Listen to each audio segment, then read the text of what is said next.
నీళ్ళు వచ్చినాయి 1010 టీఎంసీల నీళ్లు కృష్ణానదిలో వచ్చినాయి. సరే, మనము టెంపరీగా అడహక్క చేసుకున్న అరేంజ్మెంట్ ప్రకారంగా 6634 ప్రకారంగా ఆంధ్రప్రదేశ్కు 666 టీఎంసీల నీళ్ళు రావాలి. కానీ ఆంధ్రప్రదేశ్ ఇప్పటికే 657 వాడేసింది. 666లో 657 టీఎంసీలు వాడింది. ఇక ఆంధ్రప్రదేశ్కు ఉన్న హక్కు ఎంత? ఇంకా 9, కేవలం 9 టీఎంసీలే. కానీ ఇవాళ కూడా సాగర్ కుడి కాలువలో 10,000 క్యూసెక్కులు పోతున్నాయి, ముచ్చమర్రిలో పోతున్నాయి, పోతిరెడ్డిపాడులో పోతున్నాయి. మరి నీకేం కావాలి? రేపు తెలంగాణకి ఎట్లా? తెలంగాణకి ఎంత రావాలి? ఆ రేషియో ప్రకారం 34 ప్రకారం చూసినా కూడా 343 టీఎంసీల నీళ్లు తెలంగాణకు రావాలి. కానీ ఈ రోజుకు తెలంగాణ వాడుకున్నది ఎంత అంటే 220 టీఎంసీలు మాత్రమే, 220. ఇంకెంత రావాలి తెలంగాణకు? 123 టీఎంసీలు రావాలి. 123 టీఎంసీలు తెలంగాణకు రావాలి. ఆంధ్రాకు రావాల్సింది 9. అంటే ఎంత నిర్లక్ష్యం మీది? మొత్తం కలిపితే కూడా ఎంత అవుతుంది? ఈ 123, 9 కలిపితే 132 టీఎంసీలు కావాలి. ఇంకా 132 కావాలి. ఉన్న నీళ్ళు ఎంత తెలుసా? ఇప్పుడు శ్రీశైలంలో సాగర్లో కలిపి ఉన్నాయి 100 టీఎంసీలు. ఇప్పుడు మరి యాడికెళ్ళి తెస్తావు? నీకు రావాల్సింది 123, ఆంధ్రప్రదేశ్కు రావాల్సింది 9, మొత్తం కలిసి రావాల్సింది 133. ఇప్పుడు ఉన్నది ఎంత అంటే 100. మరి ఇప్పుడు నష్టం ఎవరికి? ఈ 100లో వాడు ఇంకా తరలిస్తూనే ఉన్నాడు.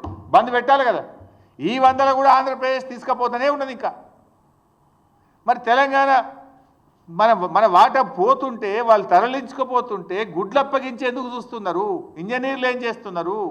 మీరు ఆంధ్రాకి వెళ్ళి ఆంధ్ర చీఫ్ సెక్రటరీ రిటైర్డ్ తెచ్చి అడ్వైజర్గా పెట్టుకున్నారు కదా. అడ్వైజర్ ఏం చేస్తుండు? ఈఎన్సీలు ఏం చేస్తుండు? నీటిపారుదల శాఖ మంత్రి ఏం చేస్తుండు? ముఖ్యమంత్రి ఏం చేస్తున్నాడు? పరిస్థితి ఏంటంటే నాగార్జున సాగర్లో మినిమం ఎండిడిఎల్ ఎంత? 510.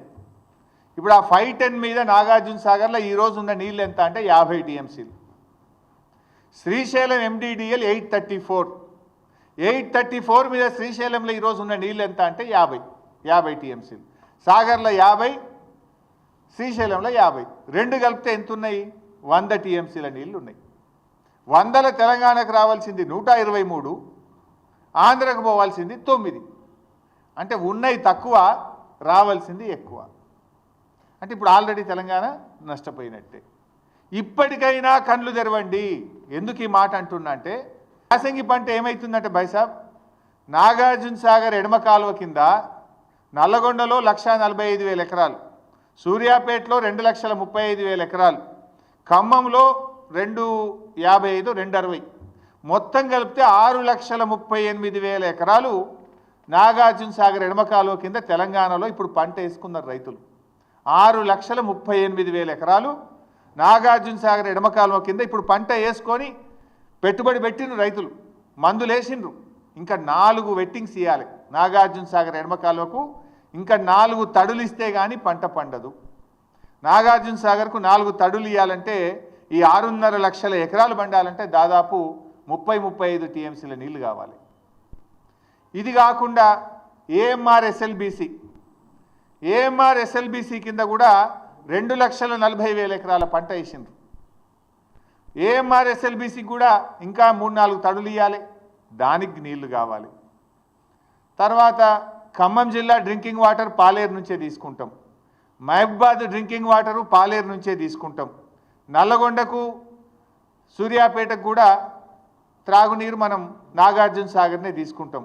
హైదరాబాద్ డ్రింకింగ్ వాటరు నాగార్జున సాగర్ మీదనే ఉంది. అంటే హైదరాబాద్, నల్లగొండ, సూర్యాపేట, ఖమ్మం జిల్లా, అదేవిధంగా మహబూబాద్ జిల్లా, వీటన్నిటి త్రాగునీటి అవసరాలు దాని మీదనే ఆధారపడ్డాయి. 2,40,000 ఎకరాల ఏఎంఆర్ ఎస్ఎల్బీసీ కింద పంట ఉన్నది. నాగార్జున సాగర్ ఎడమ కాలువ కింద 6,38,000 ఎకరాల పంట ఉన్నది. మరి ఇవన్నీ ఎట్లా కాపాడతారు? ఇప్పటికైనా మొద్దు నిద్ర వీడండి, ఇప్పటికైనా కళ్ళు తెరవండి. రైతుల పంటలు కాపాడాలంటే తక్షణమే కేంద్ర ప్రభుత్వం మీద ఒత్తిడి తేవాలి.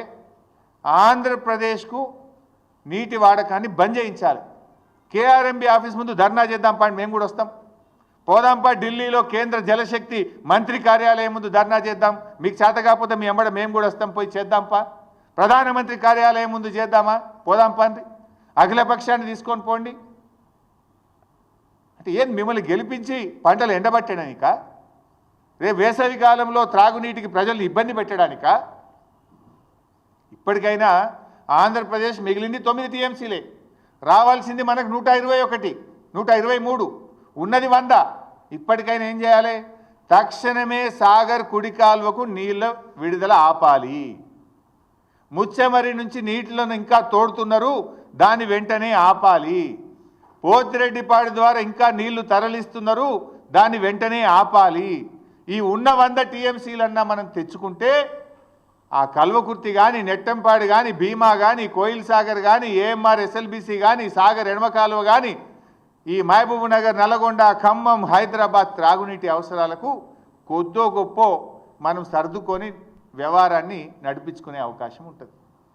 లేకపోతే మీరు ఇట్లనే మొద్దు నిద్రపోతే ఇటు ఖమ్మం, నల్గొండ, మహబూబ్ నగర్లో పంటలు దెబ్బతింటాయి, ప్రజలకు రేపు త్రాగడానికి కూడా నీళ్లు లేక ఇబ్బంది పడే పరిస్థితి వస్తుంది.